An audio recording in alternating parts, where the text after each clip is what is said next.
Buenas tardes, buenas noches. Muchas gracias a todos por estar. Les cuento un poquito, más allá de que seguramente a la mayoría les ha llegado la invitación y la hemos hecho hoy por la radio, pero les cuento que en realidad esto es una movida que genera la Agencia Córdoba Cultura y la Universidad Nacional de Córdoba. Les doy la espalda un ratito.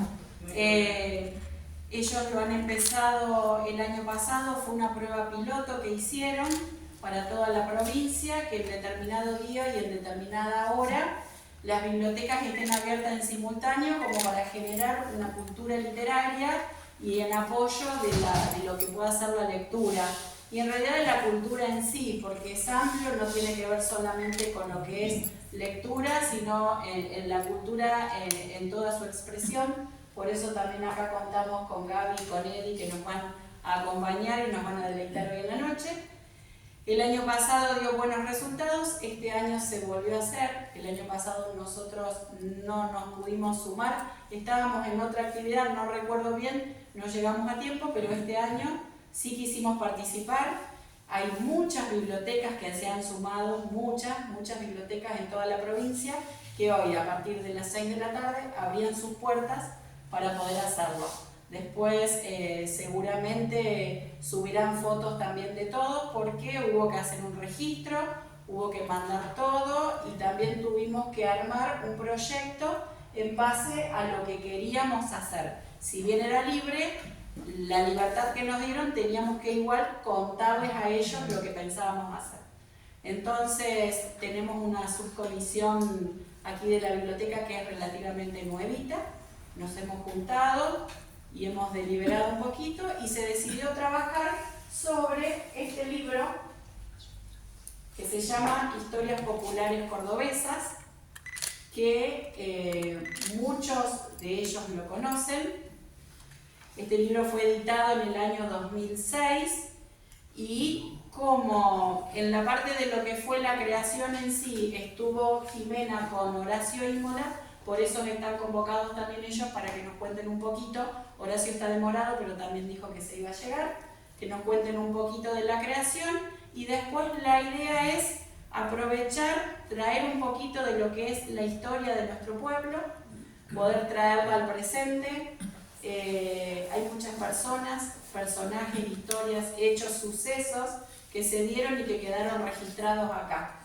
Así que como esto es bien nuestro, bien de nuestra cultura, de lo que es nuestro pueblo, nos pareció muy lindo aprovechar este momento para retrotraernos un poquito en el tiempo y traer a todas estas personas que en algún tiempo anduvieron por las calles de nuestro pueblo y que están y que forman parte de nosotros. Entonces, con mucho respeto y con mucho cariño hacia todos ellos es que decidimos organizar hoy esta actividad puntual en este día. Todo esto que estamos haciendo lo tenemos que después subir a las redes para que quede registro, estamos anotados y seguramente, como les dije antes, después subirán lo nuestro también como la de todas las bibliotecas.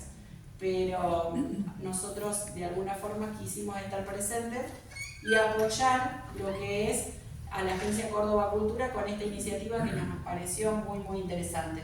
Y si después de esto gustó y da resultado y queremos sumarnos por fuera de lo que es la Agencia Córdoba Cultura, por supuesto que la biblioteca tiene las puertas abiertas para que organicemos otros encuentros y otras charlas y otros debates y lo que salga o surja después de esto. Y sin hacerla más larga, les doy las palabras a quienes realmente estuvieron acá y formaron parte de lo que es este libro. Hoy, si bien hay muchos autores acá que han escrito, la tenemos a Susana que forma parte de la comisión de la biblioteca. Ella también participó con varias historias que contó, creo que tiene 5. Vamos a ver lo que da el tiempo. Celso también, Jimena también. Entonces ellos van a contarnos un poquito su historia. La idea es que sea un ida y vuelta, que lo recordemos, que eso nos moviliza a nosotros para contar cosas que hemos vivido o que han vivido algunos y otros no sabemos y la incorporaremos ahora y lo aprendemos. Pero bueno, la idea es hecho esto también con todos ustedes, que son caras que sabemos que hay familiares que directa o indirectamente han estado, entonces también queremos recordar esa parte. Para nosotros es muy importante que esté el presente, porque la verdad que con mucho cariño tenemos una de las historias que escribió Nancy, que forma parte de su vida, de su propia familia, entonces también la queríamos recordar y queríamos que él también pueda vivenciar y que sepa lo que su mamá había compartido en este libro. Como está Rubén, bueno, vamos viendo, decíamos con Jimena que vemos varias caras de gente que está vinculada de alguna forma con la escritura, entonces vamos a tratar de acomodar en el tiempo y de poder tocar todos los temitas del libro que más podamos. Bueno, muchas gracias.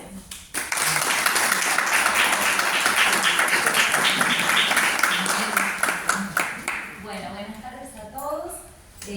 Una alegría que Marcela y toda la comunidad de la biblioteca haya tomado para esta actividad Historias Populares Cordobesas, que como bien ella decía, esta edición se hizo con una invitación abierta a todas las localidades de la provincia de Córdoba en el año 2006. Cada localidad tenía la posibilidad de darle la impronta que deseara. Por ejemplo, Cruz Alta, lo recuerdo así, lo traigo a colación, lo hizo a través de la industria de la localidad. Reflejaron la historia de la industria de Cruz Alta, que es muy fuerte. En Los Urgentes pensamos que era importante recopilar toda esa historia oral tan rica y que podía completar aquel libro de Marta Núñez que tiene un poco datos más duros y que está bastante basado en la historia de las instituciones, no así en lo anecdótico o en los personajes o en la historia de su gente. Por eso se realizó con una consigna que fue citar a todas las personas de la comunidad que tenían ganas de participar para que nos ayudasen en dos actividades. Una que era hacer entrevistas para poder grabar con los casetitos. Recuerdo que Rubén nos ha prestado el grabador de periodista con el cassette chiquito, y así íbamos casa por casa con una lista que habíamos hecho de algunas personas mayores que nos podían contar sus historias de vida, anécdotas y sobre todo los primeros años de Los Urgentes. Luego un grupo de personas tuvieron que desgrabar todo eso e ir tipeando en el Word, que en ese entonces al principio lo conocíamos, y fue todo un trabajo de ir escuchando y de ir desgrabando. Y luego vino la otra parte, el transformar, que acá Susana, Celso y el resto de las personas que han trabajado lo pueden decir. A veces nos encontrábamos con una historia muy pequeña, un diálogo, algo muy chiquito, y eso se transformaba en una historia, y ahí venía toda la cuota literaria que tratamos de ponerle. Y creo que ha salido muy bien. Veo como referentes Olga Angeloni, Ivana Pelizón, Lili, que son las profes de lengua y literatura que hemos tenido desde la escuela primaria. Susana, que también es profe de literatura, que siempre nos dio geografía y ciudadanía. ¿Te gusta viajar? Bueno, y las veo y entiendo un montón de cosas de por qué estamos todos acá. Dios nos cría, y el resto lo hace la cultura y la educación. Bueno, simplemente quería contarles eso. Marcela me dio la enorme responsabilidad de coordinar un poquito, pero lo pensamos de una manera muy ágil, que podamos ir leyendo y que se interactúe mucho con el público, y que quienes han tenido responsabilidad o algún familiar ha sido responsable de alguno de estos textos, que por favor, bueno, nos vamos a ir dando la palabra, o cualquier aporte es válido. Así que, bueno, todo el mundo la conoce. Susana, que es una institución aquí en el pueblo. Si alguien quiere saber algo, saber quién está en una foto, esa carita chiquita que se ve en esa foto, hay que preguntarle a Susana. Y bueno, muy, muy contento de tenerte y de que puedas contar algunas de las tantas historias que nos contaste. Bueno, yo escribí 5 historias, y cuando nos convocaron realmente fue meternos así como aficionados, ¿no? Pero bueno, eso significó, como decía recién Jimena, buscar los datos, entrevistar gente, ¿no? Y algunas cosas que fueron surgiendo en el momento. Yo en este caso no tengo ninguna historia que se refiera a familia o historia familiar. Son muy distintas unas de otras. Tanto es así que les digo, una es la que voy a leer ahora, que es Profecía del Obispo. Tengo otra que se refiere al maestro Cortés, otra que se refiere al aviador Nicolás Gobierno, otra que tiene que ver con la toma de la municipalidad del año 1928, cuestiones políticas, y la de Juan Triste. Que la de Juan Triste, cuando nos dijeron, nos invitaron a participar, ustedes saben que cuando escriben personajes conocidos del pueblo, pero la primera imagen que vi, que se me vino, fue Juan Triste, porque lo veía pasar todos los días delante de mi casa. Así que, bueno, después empecé con otras historias, pero la de él fue la que primera idea me surgió. Bueno, este libro tiene una referencia histórica y después, el primer capítulo es la religión como base, entonces voy a empezar con esta y bueno, después vemos todo lo que haya o lo que ustedes les parezca, ¿no? Que puede ser. Bueno, esta, por la duda, yo tenía miedo de que no hubiera luna. No por algo todos me conocen. Bueno, las profecías del obispo, la titulé. En esta primera parte sí hay una referencia de lo que nos contaba mi abuela, porque ella estaba en este lugar que van a ver ustedes ahora. Dice, la Gran Carpa ocupaba la mayor parte del baldío situado en la intersección de Bolívar Liniers y Gobernador Garzón, esquina noreste. Hacia el fondo del terreno, entre los carromatos y las jaulas de los animales, hombres y mujeres luciendo trajes de atractivos colores se preparaban ansiosos para la actuación. No sé qué hay en esa esquina, un depósito, ¿qué hay? En la esquina del Gobernador Garzón Liniers. La confitería. La confitería. Claro, sí, la confitería. Ahora en la esquina de la confitería. Bueno, ahí había un baldío. La camisería. Claro, La camisería de Linares. Sí, también. Desde el interior de la carpa provenían exclamaciones y aplausos. Las luces multicolores del entorno titilaban iluminando la cálida y serena noche de verano. Por aquellos años, la llegada de un circo, con su magia, se convertía en un verdadero suceso para los pueblos pequeños. La publicidad callejera prometía asombro y diversión. Aquella noche ya habían actuado el Tony, el payaso, los malabaristas y los ágiles jinetes que hacían acrobacias con sus caballos. En aquel momento todas las miradas estaban dirigidas hacia lo más alto de la carpa, porque seguían los movimientos circulares de la bella joven que, sostenida únicamente por su larga cabellera, hacía piruetas colgadas de un arnés. El palo mayor se movía gradualmente al compás de los giros, y la lona parecía acompañar la vibración con suaves ondulaciones.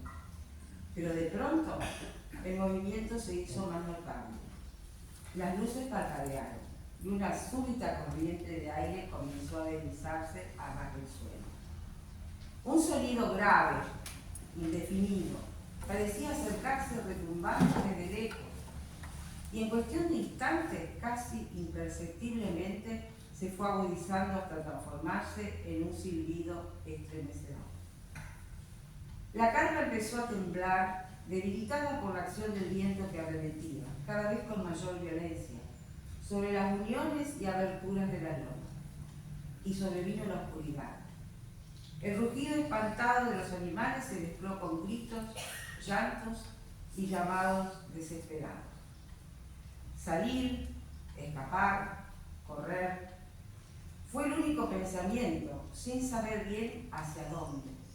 Golpes secos, ruidos metálicos y finalmente un estruendo gigantesco, cual lejana explosión sacudió la noche. Los vecinos abrieron sus casas para refugiar a la gente que corría desorientada en la oscuridad, preguntándose qué había pasado. Fue el martes 17 de enero de 1928. Con el paso del tiempo, aquella noche de fiesta transformada en pesadilla quedó como un recuerdo conmovedor para quienes lo vivieron. Muchas veces relataron esa experiencia a sus hijos y a sus nietos, como en mi caso, buscando las palabras adecuadas para describirla. pero quizás nadie pueda expresarlo con mayor fidelidad que la poética elocuencia del padre Juan G. Carole, que era el cura párroco de aquella época. Bueno, nosotros habíamos hecho un trabajo en el instituto con un encuentro que se hizo en Cruz Alta y habíamos tenido acceso a las actas de la parroquia. Y ahí había encontrado justamente un recorte del diario Los Principios de Córdoba, donde el padre Carole relataba qué había pasado en ese tiempo. Así que lo que ahora voy a leer es el texto, es textual de lo que escribió el padre Carole. Él tituló la nota para el diario La catástrofe de los urgentes. Dice: nuestra pluma tiembla y se estremece al escribir estas líneas. La madre iglesia parroquial no existe más. Ha caído vencida por el furioso vendaval. De ella no ha quedado más que el frente y el fondo, para que viendo su extensión pueda el ánimo así medir mejor la inmensidad del desastre. Escombros que llegan al alma, ruinas que despedazan el corazón. ¿Cuántas veces nuestro espíritu acongojado ha encontrado al pie de sus altares ánimo y valor? Oh, mi predilecta iglesia, cuántos sacrificios he realizado por hacerte hermosa y bella. Cuántas vigilias y cuidados me has robado para mantenerte siempre joven y esbelta. Y ahora solo veo de ti ruinas, escombros, desolación. Eran las 23 horas del martes 17 del presente mes. Un calor sofocante y aplastador quitaba a los ánimos todo descanso y todo reposo al cuerpo. Y ni la más mínima brisa movía las livianas hojas de los árboles. De pronto se levanta del sur una grisácea nube, la que a medida que avanza va cambiando de color, y del gris pasa al azulado oscuro, y de este al amarillo débil para tornarse rápidamente en un verde eléctrico, cuando súbitamente empieza a volver del todo roja, y el vendaval se desencadena. Al colocarse la nube con vertiginosa rapidez sobre los urgentes, cambia su rojo color para convertirse en un negro profundo y la lluvia comienza con precipitación. El vendaval crece su fuerza cada vez más y más, hasta llegar a ser un huracán ciclópeo imposible de imaginar la mente humana. La población queda oscura, y así en medio de la lluvia que ferozmente se precipita del huracán, que con horrorosa majestad muestra su poder, óyese un estrépito ensordecedor, algo que derrumbándose pesadamente azota el suelo. ¡Oh cielo santo! La iglesia parroquial no existe más. 2 minutos duró el furor de la naturaleza. Por eso, cuán miserable y débil es el hombre ante su poder y su vida. Y pocas horas después, sin embargo, levántese el sol radiante. Parecía que su luz era más clara, más nítidos sus rayos, más enérgico su poder. ¡Qué irrisión! No alumbraba más que escombros y ruinas. Altares destrozados se ven en confuso montón, imágenes cortadas, rotas, diseminadas en trozos. El impresionante Santo Cristo tendido largo a largo, proclamando su reino de dolor. Sobre un montón de hierros que antes fuera una artística gótica ventana, se veía hermosamente serena y maravillosamente intacta la imagen amada de Nuestra Señora de la Guardia. Siguiendo en la búsqueda, de pronto se ve una pequeña e infantil carita. Era el niño Jesús de Praga, con los bracitos en alto, bendiciendo. Sano, intacto. Oh, prodigioso niño de Praga, ahora los niños te amarán más. ¿Qué habrá sido de la artística bella imagen del protector patrono San Carlos? Por ninguna parte se la ve. Se la buscó con insistencia, encontrándosela debajo del destruido altar mayor. Leves y pequeñas rasgaduras apenas si dan señales de haber sido despedida de su alto sitial de honor. Las campanas, cayendo sobre el techo de la sacristía, le hicieron grandes aberturas. El sagrado y hermoso púlpito a 100 metros de su lugar veíase completamente destrozado. La bella pira bautismal de soberbio inmaculado mármol dejaba ver desparramados sus pedazos. Todo lo demás, todo sepultado bajo las paredes muertas. ¡Qué desolación, qué ruina! Esa es la descripción que hace el padre Carole de lo que fue, ¿no es cierto?, la tormenta y la caída de la iglesia. Esa iglesia había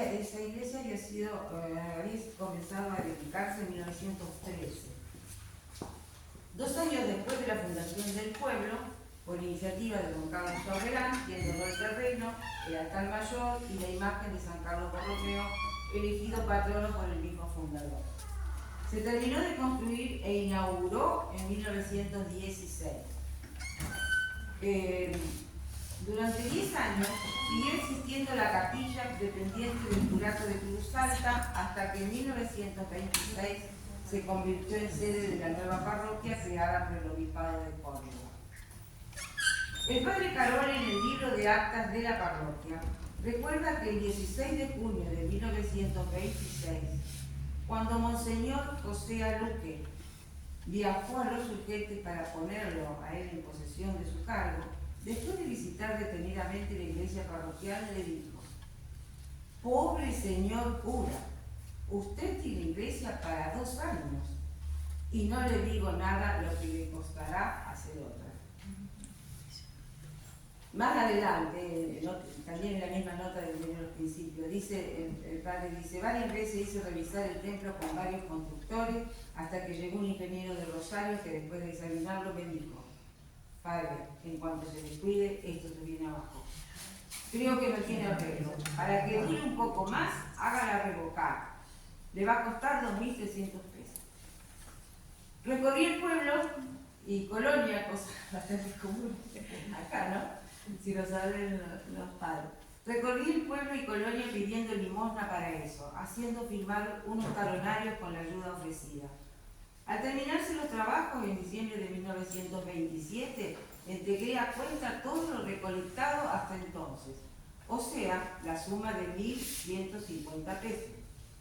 Después, cuando ya vencía el término para pagarle el resto, recorrí la Colonia pidiendo la entrega de las limosnas que habían suscrito, pero todos se alegaban que era necesario construir una nueva iglesia y que por lo tanto no daban nada. Así fue como el párroco se encontró con una deuda personal de 1.150 pesos.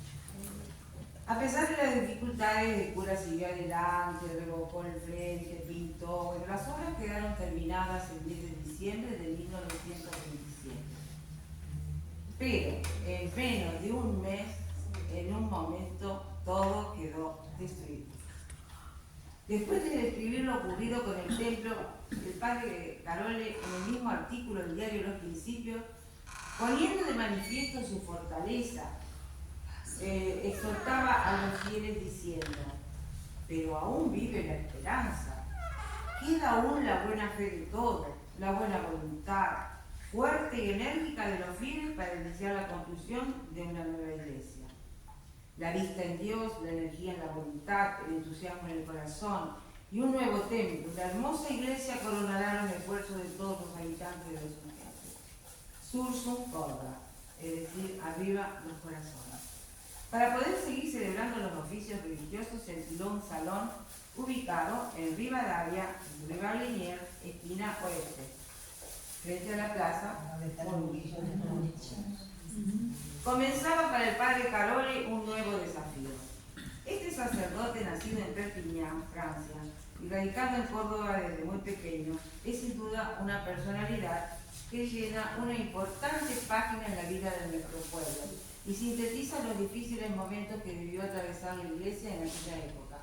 Su espíritu inquieto, recio, combativo, no se rindió ante amenazas, ataques ni calumnias. Siempre siguió adelante, a veces enfrentando cuestiones políticas, porque también estaba en política en esa que les digo de cuando tomaron la municipalidad. Otras levantando la voz ante las nuevas costumbres que consideraban licenciosas, peregrinando por los pueblos, etc. Quienes fueron sus alumnos en el seminario Nuestra Señora de Loreto de Córdoba lo recuerdan como un gran maestro, como destacado periodista y verdadero genio musical. Por eso, Y por todo eso no asombra leer su sentida descripción de la tormenta y el derrumbe. Tampoco recorrer las actas de la parroquia y comprobar que allí volcaba casi como en un diario personal sus preocupaciones, enfrentamientos, críticas y dificultades. Todo iba a parar porque nosotros tuvimos acceso a esas actas, ¿no? Por el trabajo que habíamos hecho. Realmente parecía, porque aparte nombraba gente, o sea, era un diario personal donde volcaba todos sus problemas y todo lo que le pasaba.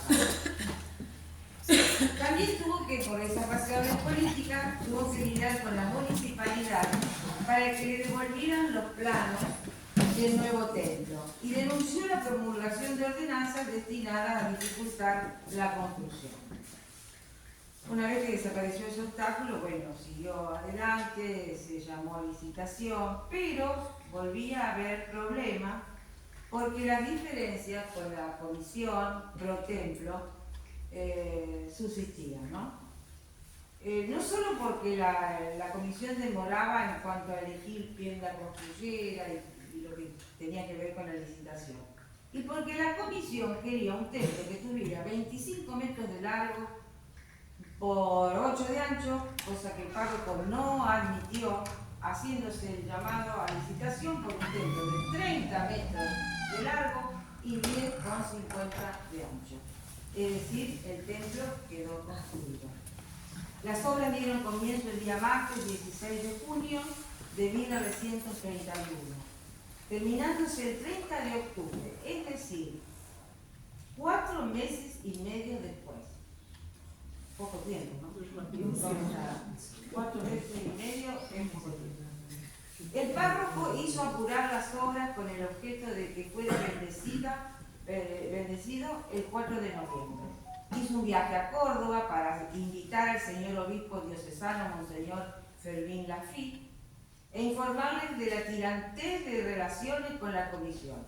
Después de acordar las resoluciones y adoptarse en caso de que la comisión o el constructor, incitado por la misma, no hiciera entrega del templo, Monseñor aceptó venir. Y así fue como el párroco, sin decir una palabra a la comisión, por voluntad propia, el día 1 de noviembre, trasladó todas las cosas del salón a la nueva iglesia, rezándose ya esa noche la novena en el nuevo templo. La comisión pretendió pedir explicaciones, pero la contestación del párroco fue decisiva, porque la comisión le reclamaba que el padre se había inscrito con 700 pesos de aporte, y entonces se lo reclamaban. Y él le decía, no, pero yo con la otra iglesia, la que se derrumbó, me había quedado 1.150 pesos de deuda. Entonces, es decir, ahora no me obliguen a poner los 700. Claro, no, digamos que con todo respeto y admiración, el padre Carola era un verdadero personaje. Les digo porque es interesante ver las actas de la parroquia. Las cosas que nosotros encontrábamos ahí por ejemplo esos recortes, pero las cosas que él ponía, todo lo que tenía que decir como en un diario personal, él lo volcaba en las actas de la parroquia. El 4 de noviembre de 1931, a las 11 horas, Monseñor Lafitte procedió a la bendición del nuevo templo, que resultó pequeño para contener a la enorme concurrencia de fieles. Finalmente el padre Carole pudo recordar la doble profecía de Monseñor López, la primera, ¿no? Cuando vino el primer obispo, que a los 2 años no tendría más iglesia y que le daría un gran trabajo hacer otra. Y las dos profecías tuvieron su completa realización. Bueno,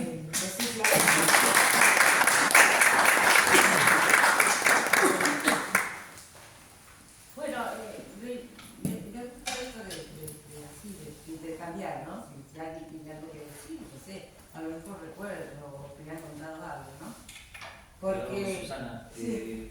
Ustedes aquí en la biblioteca hicieron en algún momento una recolección de fotografías sí, de la historia del pueblo, y bueno, no sé si las han visto, pero es impresionante cómo ha quedado el templo antiguo, donde se ve la fachada y... Porque hay muchísimas fotos, Sí. Hay muchas fotos, hay algunas que estaban sacadas como si fuera de Garra, o sea, la esquina de Miel y Gobernador Rayón ahí, para la iglesia, porque en ese momento no había nada, ¿no? Como que toda esta casa está construida y se ve la iglesia, es Sí, impresionante. sí. Además tenía otro estilo totalmente diferente, Totalmente, un estilo gótico, neogótico, totalmente. con altas torres, Claro. y bueno, Nada que ver. nada que ver con la que tenemos hoy. Claro, por eso algo quedó un poco en la parte de la casa parroquial, ¿no? Sí, eso se Claro, va la a casa parroquial, ¿eh? Tenemos la foto. Sí. Sí, están las fotos.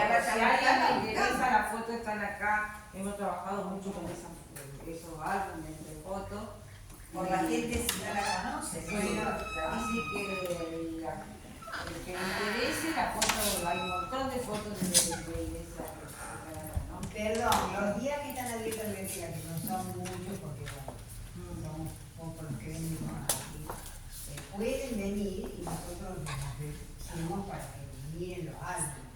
Porque claro, no pueden estar ahí, claro que todo el mundo. Nosotros los tenemos guardados, pero han venido gente que saben que tenemos fotos y han venido a tomar las fotos, los datos, porque están con datos también. Así que Sí, eso también lo Cuando tenemos. ustedes quieran, bien. Hay desde que se fundó el pueblo, bueno, hay algunas de las primeras fotos del pueblo, lo de la iglesia. Todas las fiestas hay patronales detalles, que hacían. cómo se hacían las procesiones. Las procesiones cuando la plaza estaba dividida en dos. Bueno, yo eso no lo vi. Pero sí, cuando tenía alrededor alambre y molinetes, ¿no? En la esquina. Hay muchísimas fotos, si me interesan los álbumes que están acá. Como para que los puedan Sí, ver. están digitalizadas también. Están digitalizadas. Sí. Gustavo D'Angelo se tomó el trabajo de Claro. digitalizarlas en un momento y hay un álbum hermoso. Lo que hemos buscado datos, porque después hay un álbum que tiene que ver todo con el pueblo, hay otro que tiene que ver con comercios y otro con familias. Bueno, Otro no con sé, escuelas. claro, con escuelas. Por temas. Sí, tema por tema. Y bueno, los datos que hemos tenido que buscar en registro, de la familia, cuándo vinieron, cuándo nació, cuándo murió, bueno, todas esas cosas, ¿no? Que tiene que ver. Pero bueno, está lindo poder volver sobre esto, ¿no? Que es algo que no. ¿Y San Carlos Borromeo no apareció nunca más? No. Sí, dice que aparece con la claro, Sí, porque estaba debajo del altar mayor, pero viste que dice ahí, que eso es textual lo que dice el padre Carol, ¿no? Apenas con una rasgadura, o sea, no. Porque el otro día estuve con Marcela Eso, yo iba a preguntar. y me decía que vos llevaste, no sé quién llevó. No, yo iba a preguntar eso, creo que lo mismo que Bueno, va a preguntar vos. Marcela Cariñano me comentaba, Marcela Fantini, donde está la casa Doña Vina, donde ellos viven hoy, que cayó Ay, que una apareció ahí, virgen, sí. la imagen de una virgen. Que desde aquí cayó allá. Claro, y no me acuerdo. Yo había estaba escuchado intacta. eso. Y que estaba intacta, frente a la casa de Culazo que estaba en la esquina. Claro, bueno, entonces no me acuerdo qué imagen nos dijo Marcela, y pues estaba acá cuando lo contaba de noche, y contó eso, que una de las imágenes, o sea, una de las imágenes de la Virgen había, no sé qué otra Virgen habrá. No sé si no es la segunda patrona, Del Valle. Del Valle. No, No, de Mercedes, de Camilo del Valle. Bueno, yo, Susana, por ejemplo, Sí, yo escuché eso. respecto a la Virgen de la ¿Dónde está esa Guardia, Virgen? la imagen la trajeron en el año 1926 de Italia, Ah, la que está ahora. la que está ahora. Pero esa imagen la agarró el ciclón y dice que voló ahí en la casa donde vive ahora. Y dice que solamente, o sea, quien la vio la familia Osellame. Que decía, uy, hay una niña, no sé qué, como entre la tormenta, la lluvia. Dice, vamos a rescatar esa niña, no sé, veía como la imagen. Claro, algo. Y era la imagen de la Virgen de la Guardia. Claro, eso es lo que está ¿Y diciendo. qué pasó? Dice que cuando la fueron a buscar, se ve que terminó el viento, bueno, calmó la tempestad, dice que solamente se había lastimado el dedo, dice, nada más. Que después lo reconstituyeron. Sí, yo había escuchado eso. Pero bueno, esto está contado también en amplitud por Audón Mulazano, se lo contó a Graciela Mulazano, etcétera, etcétera. Bueno, no sé si ese relato, digamos, cómo viene, ¿no? Siempre se pierde algo o se agrega algo. Esa imagen la trajo doña Antonia Alasia de Rubiolo, la bisabuela de mi cuñada Neve Rubiolo. La trajo de Italia. En el año 1926, que está en la chapita de la imagen. En el templo. Ahora, bueno, no sé, yo Y ese relato se leyó en una misa que estaba el padre Sancheniz. Y estaba Graciela invitada, Graciela Mulazano, y se leyó ese relato de la Virgen de la Guarda. No está Y a lo entonces mejor- en la historia. No está eso en la historia. Es una historia oral. Oral, No si sé, yo escuché un claro. relato que me había contado. No sé si a veces la oralidad también uno agrega cositas, pero a lo mejor Tuvo la suerte de encontrar todo lo que escribió. Claro, en el padre. lo que yo leí, por Porque lo que hizo una dice que va descripción encontrando. casi que te atajás de pero no lo habrá sabido ni duda de que voló la Biblia. Y a lo mejor no sé, porque fue el 17 de enero y la nota que yo leí de los principios, que toda la descripción que hace Padre Caroles es del 24 de enero, unos días después. Así que no sé, es la descripción que hace, que cuenta el niño que se letra, que no estaba sacado. él la cuenta el 18 Eso es de todo enero. lo que dice Un 18 de enero, la Virgen, bueno, se ve que el día después Claro. la fueron a buscar, bueno, no sé cómo será. Pero dice que la familia, o se llame, veía algo reluciente, una niñita, claro, entre lluvia. Claro. bien, Que tener en cuenta que no había la iluminación Claro. que hay ahora. Y cuando fueron a ver, Era la imagen. era la imagen de la Virgen de la Guarda, No, pero cuando uno que ve solamente la el foto, dedo parece índice se mentira había que lastimado. como San Carlos, como Cruz del Prago, la Virgen, como dice, que haya volado hasta allá. Pero realmente cuando uno ve la foto de esto, de esa catástrofe, uno dice, ¿cómo puede haberse salvado algo acá? Porque es todo escombro. Quedó solamente un pedacito del frente y un pedazo de la pared de atrás. Lo demás no quedó nada. Y después, lógicamente, la nueva, No como dice se hizo nada por del iniciativa estilo. de Soberán, por eso tiene el estilo. Como todo. Porque era muy distinta, la que se hizo era distinta a la que se No, bueno, claro, que debe ser tenía otro estilo. Un poco de la casa parroquial, pero Sí, conserva esa. eso conserva. Si uno mira la foto de aquella iglesia, que hay fotos también de esa iglesia, ve que esa parte de la casa parroquial hay un poco que como que quedó. Habrá sido refaccionada, no sé, con el tiempo, pero digamos, la iglesia en sí era un estilo completamente distinto. Pero bueno, no duró. Y Carol la revocó, le hizo de todo.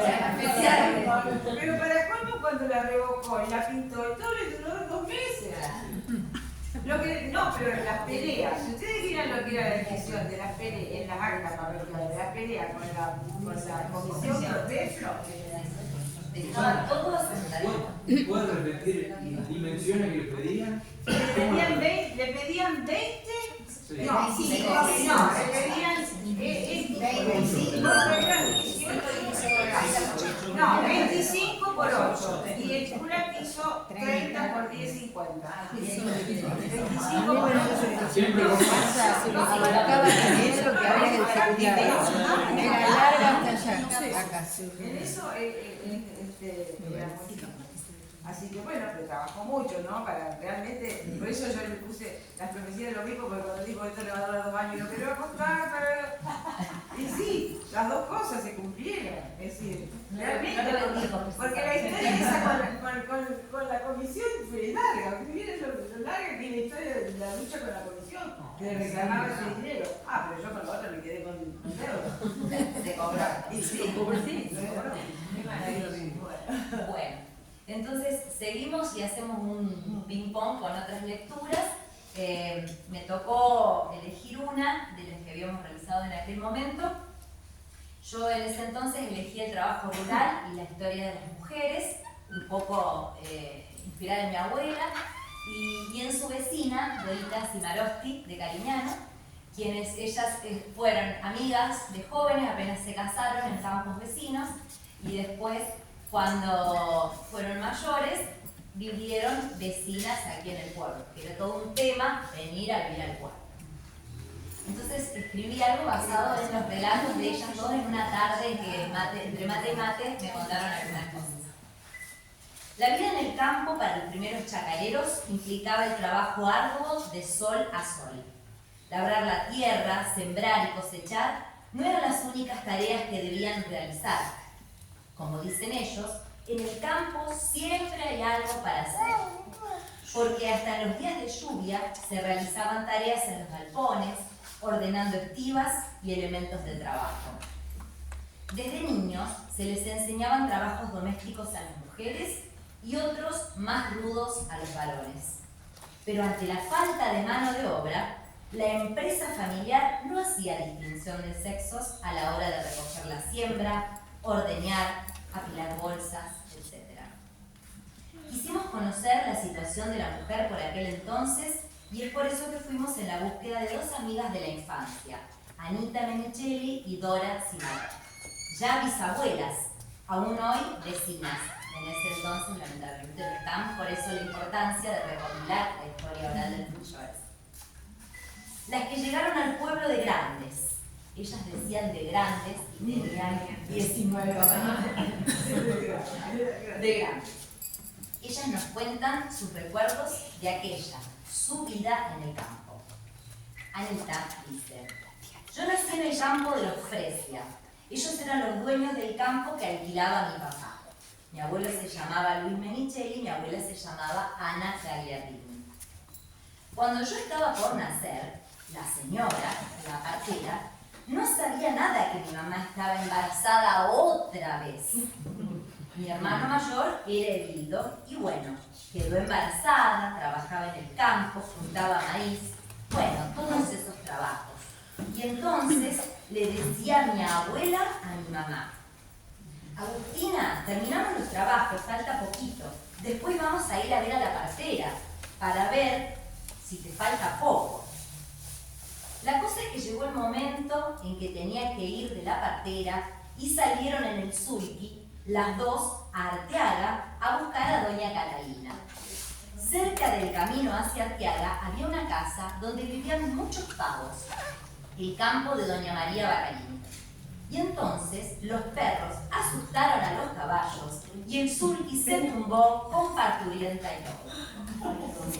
El caballo se escapó y ellas se fueron de a pie de vuelta a casa.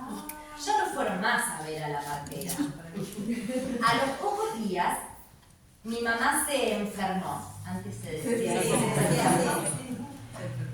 Mi papá estaba en el medio del campo sembrando trigo. Hacía mucho frío. Mi abuela lo llamó: vení que Agustina tiene dolores. Mi papá desató los caballos y fue con el sulky a buscar a doña Catalina, la partera. La trajo en el sulky con mucho frío, toda envuelta, pero yo ya casi había nacido. Se las habían arreglado igual.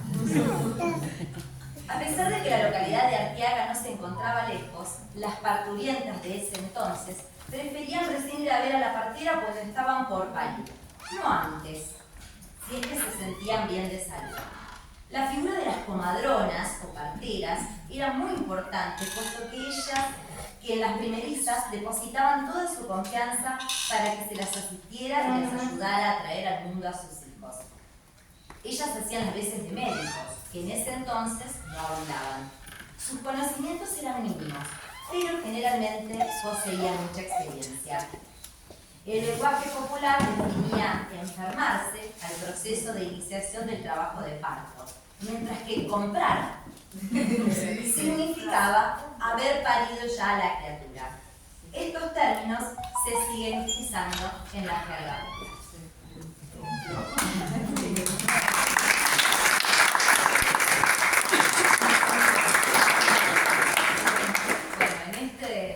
En este relato uno trata de mechar cositas que evaluamos desde el presente, ¿no? Hay una mirada de cómo eran las cosas por entonces. Para no hacérselas tan largas, bueno, también les cuento que entre las cosas que contaban, entre uno que se llama Relatos de Madres e Hijas, No se hablaba, por supuesto, ni de sexo, ni de la primera menstruación, y había sido todo un susto reconocerse en esa transición de niña a mujer, y había sido común en casi todas las mujeres de esa época. Bueno, no sé si por allí las más grandes recuerdan cosas de sus abuelas, de sus mamás, y si esto que yo les cuento también les suena familiar en algún punto. Sí, nos ha pasado a todas. Dice, la relación madres e hijas carecía de la confianza de que hoy gozan las adolescentes con sus progenitoras. Había que descubrir sigilosamente los cambios corporales de la pubertad, la curiosidad por el sexo y la maternidad. Estos temas tabú despertaban comportamientos sociales que hoy nos parecen solo anécdotas, pero que representan fehacientemente los modos de vida, las relaciones humanas de aquel entonces. Vean si no. Anita. Éramos muchos hermanos y cada vez que mamá se embarazaba nunca nos contaba nada. Solo lo imaginábamos por las cosas que hacía. Aprovechaba cuando nosotros estábamos jugando o durmiendo para coser las batitas y cuidadosamente juntaba los retacitos de tela para que no supiéramos lo que estaba pasando. La veíamos más gorda. Tal vez ella tenía miedo y le preguntáramos cómo había llegado el hermanito a la panza. Nadie nos explicaba nada, no como ahora que los chicos escuchan el latido de sus hermanitos en la panza. Yo tenía una tía que era apenas 6 años mayor. Ella me contaba algunas cosas de mujeres, como cuando desarrollábamos y nos fuéramos a casar. Me gustaba escucharla. Mi querida tía Elena me confiaba cosas de mujeres mientras cuidaba de los animales y fumaba. Yo, a cambio, no le contaba a nadie que ella fumaba, porque en ese momento las mujeres no podían fumar. ¿Cómo era el trabajo cuando eran chicas las dos? Les pregunto. Dora, hacíamos parvas de paja con la horquilla, cuidábamos a los chanchos, ordeñábamos. Yo ordené de los 7 años hasta después de casada. Imagínense una criatura de 7 años haciendo ese trabajo. Cuando nació Irene, la hermana, yo tenía 7 años, casi 8. Me llevaban a ordeñar las vacas antes de que saliera el sol, porque mi papá iba a trabajar y mi mamá no podía ir. Así que a los 7 años yo empecé a ir a ordeñar las vacas y a amansar a las que tenían cría, porque no había muchas. ¿Y cómo se amansaba una vaca? Dorita. Y primeramente se ataba de los cuernos y después se maniaba. 7 años. Las veces que había que maniarla porque pateaba. 7 años. Y una vez que yo até un ternero en la varilla del corral y estaba rota y ¡paf! Risas. Imaginamos que nuestra entrevistada debe haber recibido una fuerte tos por parte del asustadizo animal. Así lloviera, había que ir a ordeñar igual, porque tenían que largar las vacas a comer pasto.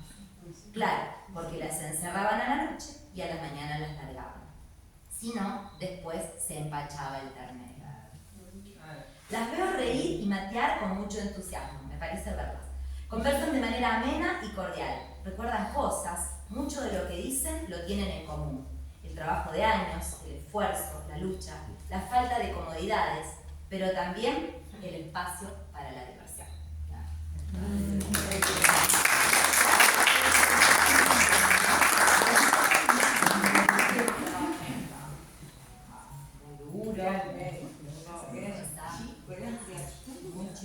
Y ese banquito que llevaban, que era un solo pie en el medio, con la carita. Aparte de trabajo, también, por ejemplo, en aquella época, me acuerdo que mi papá siempre contaba que estaba como de peoncito, digamos. Por allá, en una quinta, cerca de donde está la de Nola Gili, por allá, resulta que era una señora mayor que vivía sola, y entonces él le ayudaba, bueno, con las gallinas, con los cerdos, de lo que podía. Entonces él venía a la escuela una semana, 3 o 4 días, y volvía allá. Iba y venía. O sea que no nunca terminó ni siquiera el tercer grado, que era lo que había en aquella época. Y entonces contaba él que una noche vino tormenta y entonces estaba él solo con esa mujer, una mujer grande, entonces habían atado el baúl a un tirante del techo. Claro, porque el techo se lo llevaba, ¿no? Entonces, sí. Y entonces yo digo, eso es trabajo, porque él también dice que él se ponía cerca del alambrado, ¿no? Eso era, uno antes le decía las quintas, qué sé yo, era lo que estaba un poco más fuera del pueblo. Y miraba el pueblo. Lo que debe ser para un chico. Mire si uno se pone, porque a veces yo digo, estas son historias, oralmente, lo que sea, ¿no? Pero cuando uno habla de lo que es la lectura te permite meterte en el personaje o en el ser de otro, ¿no? Porque uno es como que se pone en lugar de otro, a través de lo que lee. Muchas veces a todos nos habrá pasado que leyendo algo dice, oye, lo que le está pasando a la protagonista es medio parecido de algo que me pasó a mí, o esa circunstancia, o por qué muchas veces, hace poco leí un libro y me trajo bien acá. Y entonces decía, dos personas que habían estado 20 años separadas, se amaban, pero por razones de conveniencia familiar y demás, bueno, no habían podido estar juntos y se reencontraban. Es decir, ¿cuántas veces a lo mejor ese ponerse en el lugar de decir, bueno, soy lo que quiero, lo que quise ser, hice lo que me gustó, ¿no? O hubo otras decisiones ajenas, o otras circunstancias externas, o situaciones, qué sé yo, del país o lo que fuera, ¿no? Entonces esas cosas, ese trabajo del campo, realmente, él después se vino, por supuesto, estaba de bolsito ahí en mi papá, pero el hecho de hacer hacía un pequeño aradito para hacer la pinta, todas esas cosas. Y decir que se ponía en el alambrado a mirar el pueblo con ganas de venir. Y iba a la escuela cuando podía. De hecho, entre tantos embarazos, cuando cumplió 12 años, nació su último hijo, entonces le dijo su mamá, bueno, ahora tenés 12 años, ya estás en segundo grado, tenés que lavar los pañales de tu hermanito, no vas a poder seguir yendo a la escuela. La escuela de campo Los Vascos. Sí, Es la tiene. era porque está todo destruido. Está todo pasé no hace mucho y está todo lleno de plantas y qué sé yo.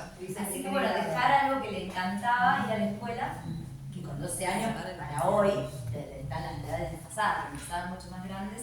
Bueno, había nacido un nuevo hermanito y había que hacerse cargo de cuidarlo. Esa era una realidad. Se maduraba rápido. Se maduraba rápido, sí. Bueno. Y en esto de hacer este libro también Celso tomó la posta en aquel momento y te dedicaste a lo que es la historia familiar y la música, que está todo ligado, ¿no? Sí, un poco hablando de mi abuelo, que fue un personaje, digamos, porque fue desde el primer cartero del pueblo hasta intendente. Él nació en 1904, así que estaría, para ubicarnos en el tiempo, estaría cumpliendo 120 años este año en octubre, y llegó aquí con 6 años con su papá, su mamá y 2 hermanos. Bueno, por alguna cuestión del destino que no conozco, llegaron a Los Urgentes y empezó su vida aquí. Tengo una foto de él, por ejemplo, con su primer acordeón a los 17 años. Y cuando el pueblo, en el 24, cuando el pueblo cumplía 13 años, ya había formado una primera orquesta con un hermano y 2 sobrinos. O sea, la familia estaba vinculada a la música porque, según tengo noticias, en Italia habían tenido una fábrica de acordeones.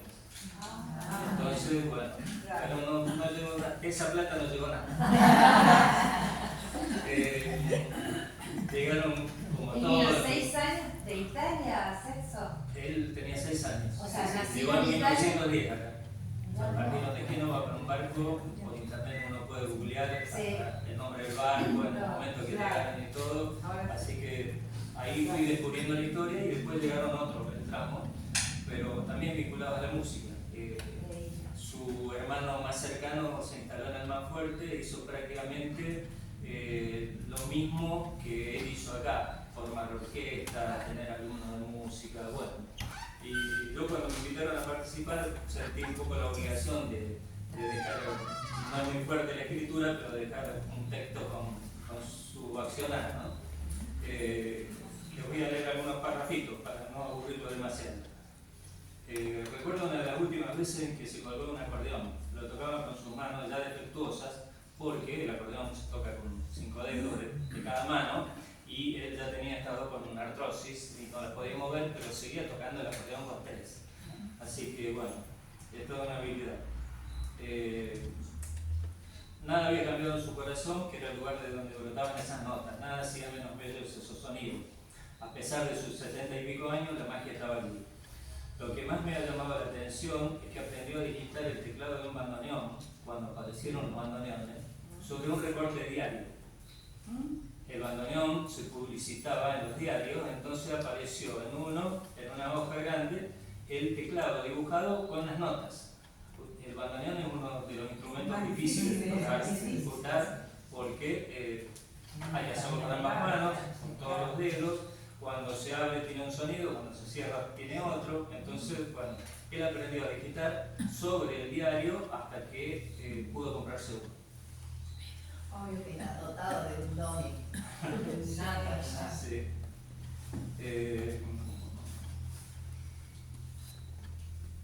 Bueno, con ese bandoneón, después le ponían música a las películas mudas en el cine, improvisando un poco sobre lo que iba bien. No sé si la veía antes, pero bueno, tenía esa habilidad, tenía la música en la cabeza y le iba metiendo notas, entonces bueno, eso me lo contaba mi papá como una cosa realmente anecdótica.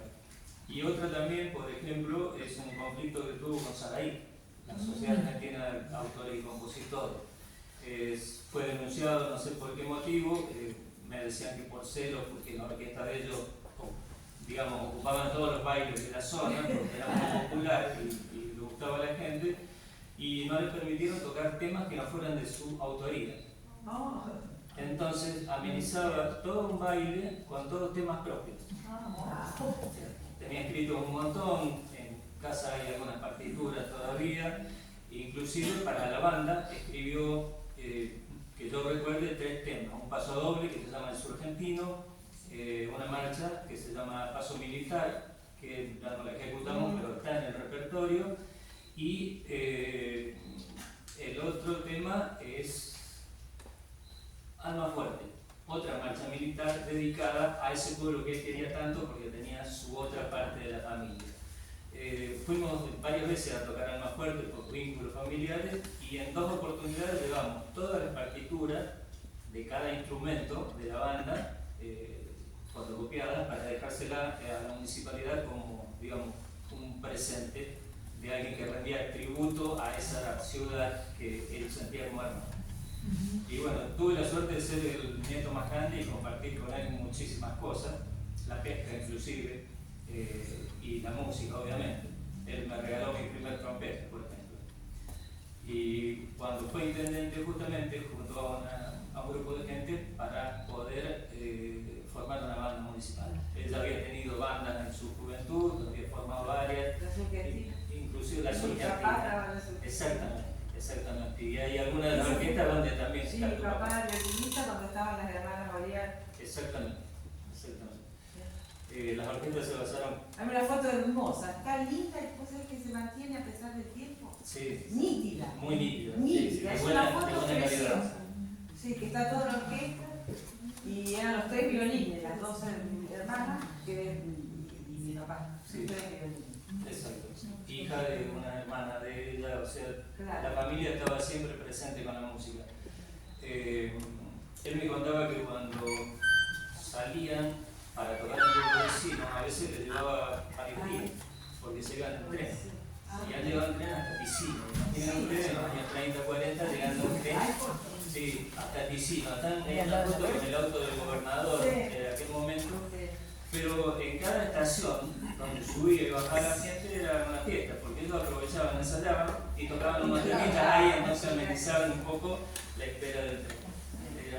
Hay una foto de tu abuelo, Roberto Richard. Sí, exactamente. Era una foto de Ticino. Bueno, a raíz de todo eso, en algún momento me tomé el trabajo de tratar de ser lo más fiel posible y recopilar información sobre todas las orquestas de los Urgentes desde que tenemos existencia.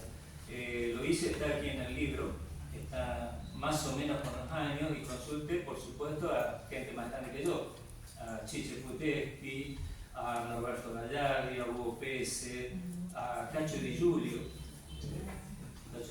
también, que había sido cantor de la orquesta, exactamente. Y creo que con vos hablé también, Susana, por una foto, justamente porque tenía dudas de si era tu papá o no. Sí, Pero, sí, mi papá estaba en la orquesta. bueno, ese listado tiene una enorme cantidad de orquestas donde han pasado muchísimos músicos de los Urgentes. El maestro aquí presente integró varios, sí, ¿Figura el maestro? figura en varios. El Gustavo también, en varias. Inclusive, bueno, Lorenzo tuvo 2 hijos, Oscar, mi papá, y Tato, que fue el director del papá de Patricia, y Darío, que fue director de la banda. Y bueno, en un momento Gaby formó una orquesta cuyo nombre omití en esta lista, no sé por qué.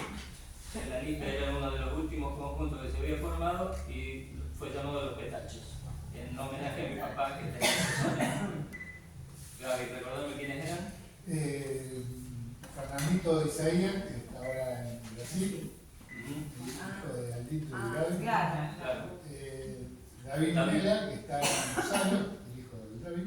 Sí, tocan la Sinfónica de Rosario. Trompeta y saxo. Gustavo, sí. tocaba el bajo. Richard Puebla, sí, también. y yo tocaba la tecla. Claro. Sí, por eso Los Urgentes se caracterizó siempre por la enorme cantidad de músicos y de buena calidad, tenemos que decir. Sí, nuestra banda es admirada en los pueblos vecinos porque hacemos un tipo de música un poco diferente tal vez, y bueno, nos identifica. Justamente como los Beltramos venían de orquestas, le dieron en algún momento a la banda municipal ese toque, incorporando instrumentos que ninguna otra banda lo hacía, porque ejecutaban música municipal con tambores y con bombo y platillo. Entonces, bueno, Tato decidió incorporar en aquel momento a Rogelio Díaz, a Negro Díaz, a Hugo Pese, a mi papá, y dimos un concierto con la banda en la sede vieja del Club San Carlos, en la esquina de Sade Carnot y Belgrano, o San Martín. Bueno, dimos un concierto allí con toda una orquesta y una formación muy diferente a lo que era la banda tradicional, ¿no? Haciendo música popular. Bueno, otro parrafito que escribí: hay que sembrar, me decía mi abuelo, porque salí con su Renault 4 blanco a visitar iglesias, porque él era afinador también de instrumentos, con solo un elemento de referencia que se llama diapasón, que fue su única herencia de que recibí esto. Es una orquesta de acero que si uno la golpea, tiene un sonido muy puro y los brazos entran en resonancia y emiten, mientras están vibrando, una nota muy definida, muy clarita, que es el La de la escala musical. Me sale el profesor de física de adentro. Es una frecuencia de 440 oscilaciones por segundo. O sea, al golpearlo así, bueno, el La era el punto de referencia. Claro, el La era el punto de referencia. En base a eso, pues sacaba todo el foto. Él tenía una clavija, no sé si vieron un piano de los viejos abiertos. Tiene un montón de cuerdas y hay que ajustarlas como la guitarra. Hay que tensarlas o aflojarlas para que ocupen el lugar que tienen que ocupar dentro de la escala musical. Y bueno, él con mucho oído y mucha paciencia era eso. Y salíamos con la Renoleta, yo lo acompañaba en las vacaciones de la escuela y me decía: hay que sembrar, porque él iba y dejaba su tarjetita donde había una iglesia, un armonio o un piano y en la escuela para salir a afinar. Me acuerdo un viaje que hicimos, salimos de acá, fuimos hasta Firmat con un Renault 4 que iba a 40 kilómetros y volvimos por Casilda. Yo le ayudaba y manejaba también. tuve el carnet de conducir bastante joven. No sé por qué, cuestiones del destino. En esa Renoleta viajábamos a Almafuerte, justamente, de pesca y a visitar a los sobrinos y al hermano que tenía allá. Y un día saca la Renoleta del taller de unos parientes de aquí de Cruz Alta, los Candeleros, y le dicen, bueno, tío Lorenzo, la Renoleta úsela, llévela hasta los urgentes, vaya despacito, vaya con cuidado. Lorenzo llega acá, me dice, Celso, nos vamos a Almafuerte. Le puso 2 gomas de auxilio arriba del portaequipaje, la Renoleta se sostenía sola nomás, andaba porque andaba, y bueno, con eso salimos. En uno de tantos viajes en que me tocó acompañarlo y, como les digo, disfrutarlo, porque era todo un personaje. Él estaba pescando y se hacía amigo de todos los que estaban pescando al lado de él y salía hasta familiar con algunos.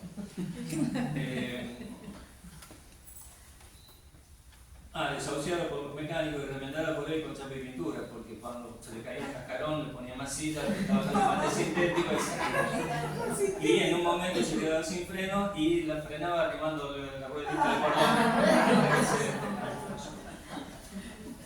Bueno, no les voy a contar la historia de la banda para no hacerlo tan largo y tan aburrido, pero bueno, le puso todas sus ganas a esa institución que ya tiene 55 años y de la cual formo parte desde el inicio, y nos sentimos muy orgullosos.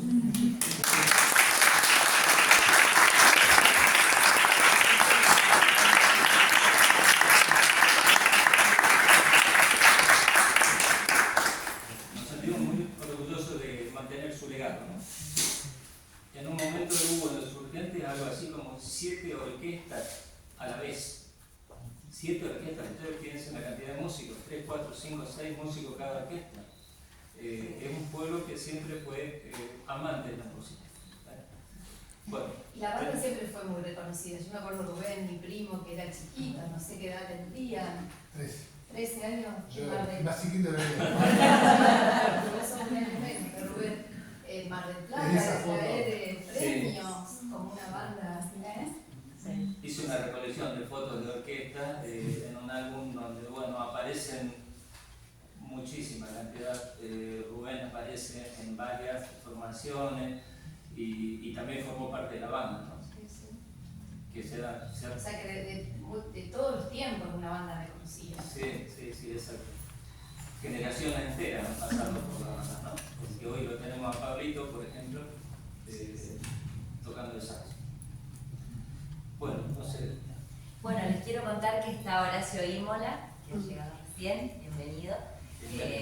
Horacio Guille, y ha sido quien nos ayudó muchísimo en la realización de este libro, en la dirección general, digamos, de la producción de este libro, cuando era el director del taller literario aquí en Los Urgentes. Esto es el año 2006, hace un montón de tiempo. Así que bueno, gracias por acompañarnos. Es un gusto estar. Aparte, muy buen narrador. Sí. Nos mantenías en vivo, si leías todo para revistas y después para normal. ¿Cómo no ha venido al taller literario? Pero hace sus aportes, sigue haciendo aportes en las redes sociales, se lo sigue viendo. Bueno, y ya hemos tocado como 3 o 4 temas en general. Veo muchas caras de gente que ha estado en el libro a través de sus grabaciones o a través de aportes. Lo veo a Rubén y hay un texto que no sé si vos te acordarás, que se llama Nosotros y los Medios, donde se te entrevistó y vos nos dijiste algo más o menos así.